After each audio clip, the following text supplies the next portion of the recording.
attitude niya. Because he sensed na mayroong resistance nga sa mga congressmen. Kaya sabi niya, o sige, mag-usap-usap na lang kayo. Ganyan lagi siya, hindi naman siya yung parang, hindi sa tulad ng ibang presidente na talagang yung gawain ng kongreso, dahil presidente ako, sumunod kayo sa akin. Siya hindi ganon.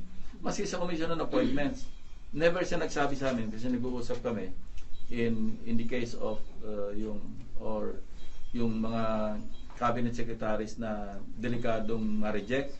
Hindi siya talaga nakiusap, bahala kayo, nasa sa inyo yan, siya sabi niya. Kaya tanong na nga namin siya dahil gusto rin namin, siguro, ibang kasamahan namin, gusto mo ka rin na, ano bang kompas dito kay Secretary so-and-so. Hindi, ayoko makialam, bahala kayo. Never siya nagsabing, baka pwedeng i-confirm nyo na, or, huwag nyo i-confirm nyo. Wala siya sinasabi. Pero sa Senator